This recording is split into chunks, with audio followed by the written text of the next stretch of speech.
I'm Bob Smith of BobSmithFishing.com. Today I want to give you a tip that can save you some money. We all like doing that. I'm all about saving money. So, got my old nitro put to bed, got it on the charger, got it all washed up.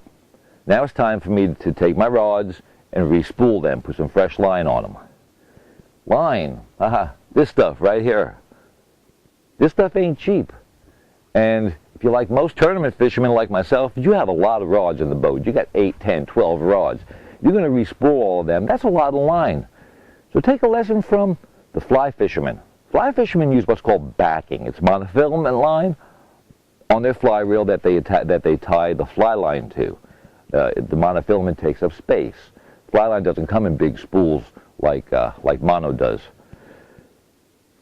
But if you think the last time you took your rod and you slung the cast out there and took all that line off that spool, I don't think so. How about the last time you hung that big old bass and she pulled every bit of line off of that reel? Nah, one of us is giving up before then, and that's probably going to be me. So, taking a lesson from the fly fishermen, if you strip half or 2/3 of the line off of there, we'll just go at half for an example, because you're usually never going to get half a spool of line down.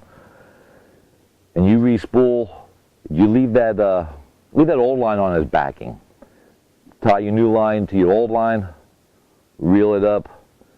If you did half, it's going to take you half as much line. You can spool 2 reels for what it would have been for 1. Your cost is cut in half. Your spool of line lasts a whole lot longer, and you save money. You're never going to get down to that knot. I don't tie a strong knot to hold them together. I just tie a knot that will hold the line just to get it on the spool. I tied 2 overhand knots, trim the tag ends, good to go. This works for a casting rod. My spinning rods, I will pull all the line and I'll put new line. But my casting rods, I use backing. These reels I have are probably 1/3 to 1/2 backing and 2/3 to 1/2 of new line. So, when you want to save a little bit of money, you can save some on your line just by doing that. If you went half, it stretches that spool of line twice as far as it would normally go. You end up saving money. If you go through as much line as I do, that could be your tournament entry fee during the season. So, use backing, save some money. Use less line. Until next time, I'm Bob Smith of BobSmithFishing.com, and I'll see you on the water.